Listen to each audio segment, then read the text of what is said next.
What is up, my friends? It is a brand new week, and you are very welcome along to Monday evening's Anfield Agenda News Roundup. Now, I will be live tonight at 8:45 to go through all of these stories and more in greater detail, so I hope that you can join us for that. Until then, we're going to give you the latest on the situation in our search for a right back. We're going to be speaking around a club that Dean HUIJSEN has rejected, and it is a big club, but thankfully it's not Liverpool. We're going to give you some quotes from our captain Virgil van Dijk around the future of our vice-captain Trent Alexander-Arnold, and then we're going to finish up with a story that put some doubt on the futures of Ibrahim Konate, Luis Diaz and Diogo Jota with the Reds. So as I mentioned, I do have a lot to get through. Let me know your thoughts in the comment section as always. Until then, let's get stuck into the news. So, our captain, Virgil van Dijk, obviously Trent scored yesterday, a meaningful goal in our season and one that's seen us leave the King Power with the 3 points. But of course, all conversation then turned to Trent's future. Is he going to depart? Do the players know something we don't know? Well, Virgil's been speaking about it, and this is what he had to say. Whatever may happen in the future, for him, that's something he has to resolve with himself and the family. But he's a Liverpool player at this point and an important part of our team. He's been important throughout the whole season. He said, since I've joined the club, he's been fantastic player, and there's a lot of good things that he'll probably be remembered for if he decides to leave. But here's the important line. But listen, at this point, we don't know as a group what's going to happen. So thoughts on that one? It seems like the players don't even know, at least according to Virgil anyway, what Trent's future is going to be. Is he keeping it quiet because he doesn't want to break hearts, or is he keeping it quiet because he's undecided? Let me know your thoughts on that one. Speaking about players getting together and not knowing what's going on, the Liverpool squad is planning to get together on Wednesday to watch Arsenal's game with Crystal Palace in the event of being crowned Premier League champions before they even kick another ball, writes Paul Joyce of The Times. You may remember we did this previously, I say we, as if I was sitting there with the lads celebrating the league title. The lads did this the last time we won the league, and by the way, how good does it feel to say the last time we won the league, and it being in recent history, but they did get together to watch the Man City-Chelsea game.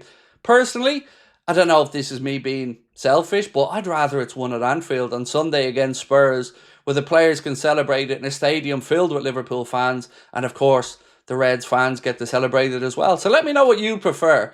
Do you want to do it on the pitch, or would you not mind Arsenal shitting the bed on Wednesday and Liverpool getting the job done then? Right, I did promise you that Dean HUIJSEN has rejected a big move, and that club that he has rejected is Real Madrid. And what makes this report extra interesting for me is it comes from a Spanish source. So Relevo say Real Madrid are set to be rejected by Bournemouth defender Dean HUIJSEN as the 19-year-old wants to stay in the Premier League. Now, of course, we hope he ends up at Liverpool, and the two clubs seemingly pushing the strongest here are Liverpool and Chelsea. If it's a decision about his future, surely he'd look at Liverpool and see them as a far more attractive option. As I say here right now, Chelsea are still in a battle, of course, for Champions League football, but Dean HUIJSEN knows that if he does come to Liverpool, that's guaranteed. Another player, by the way, who's being linked to the Reds and who could have Champions League football one way or another is Nigerian Nottingham Forest right back OLA. He's been mentioned by Called Offside as a potential replacement for Trent Alexander-Arnold. However, they say Liverpool will have to compete with Chelsea, Newcastle and Spurs for his signature. Now, there's one word of warning I want to sound about this. Loads of people believe that he's on a free in the summer. And yes, technically that is going to be the case until you remember that Forest do have an option to extend his contract by a year, and it is a club option, not a player option. So if they decide to do that, well, then clubs are going to have to pay a fee, and then he becomes a little less attractive to clubs like Liverpool, who maybe just need an experienced head to see how Bradley gets on. But if Bradley didn't fulfill the requirements of Arne Slot, which I think he will, but if he didn't, then you're stuck with a player that you've paid money for who will be 29. It just doesn't seem to me like a sensible play. I think you're better off bringing somebody in 25, 26, or even younger again if you want it to be a real competition for the right back spot. No doubt he's a very good player. He's probably going to be in the Premier League team of the season, and deservedly so. I just don't think this one is going to happen for the reasons I mentioned. And in full disclosure, I only found out about this clause watching a game, I think maybe a few weeks back. One of the commentators happened to mention it, so then I looked into it, and it does seem like that is the case. So if Forest get Champions League football, and tonight's game when they play Spurs will have a big say in that, I think they're just going to trigger that clause and keep him to stay. But as I mentioned, a very good player, no problem with the link according to ability, just don't see it being something that Liverpool will do.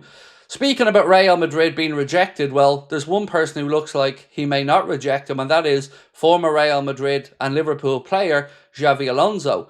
This report here said, Bayer Leverkusen CEO admits, we have a gentleman's agreement with Xabi Alonso for his exit. If a team in which Xabi has played comes, we would sit down and talk, and we would not prevent him. So it looks like he's been lined up there to maybe go and take over at the Santiago Bernabeu when Carlo Ancelotti leaves, which could be as early as this month, by the way. Let me know your thoughts on that one. Do you think it's the right move for him? Obviously, he stayed another year at Leverkusen. Looks like they're going to finish behind Bayern Munich, in the Bundesliga. I mean, it seems like a logical step for him, but I just don't understand the appeal. It's a club that you're on a hiding to nothing. If you don't win the Champions League, you could get fired. You could say that that's high standard, but it's also immense pressure. So let's wait and see what happens. But I get the feeling Alonso will be at the Santiago Bernabeu for next season. The real question is actually, will he be there for the Club World Cup, or will it wait till after that? Arsenal fans, speaking about Real Madrid, it feels like you guys may have something to worry about. This report here comes in to say, breaking, Real Madrid are reportedly ready to make a bid to sign Bukayo Saka this summer if they sell either Vinny Jr. or Rodrigo.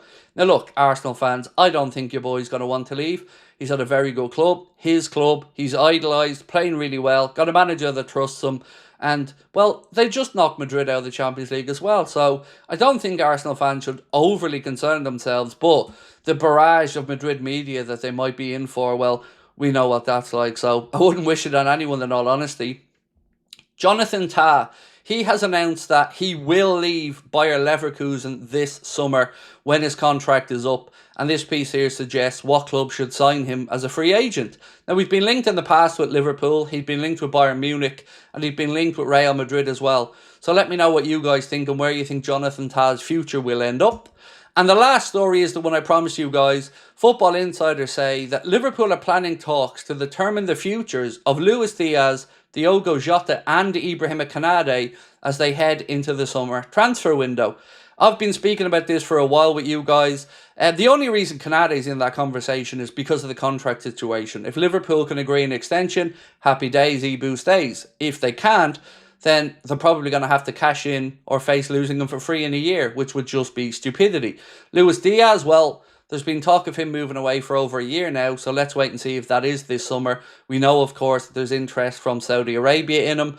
And the other one, Diogo Jota, honestly, I think it's just the right time for Liverpool and Diogo to part ways because we're not getting enough end product from him. He doesn't look like the same player he was even last season, and we need to refresh that forward line and be ruthless about it. So for me, understand all three for different reasons. Certainly don't want Ibrahima Konate going anywhere, but let me know what you guys think is going to happen with the future of these lads.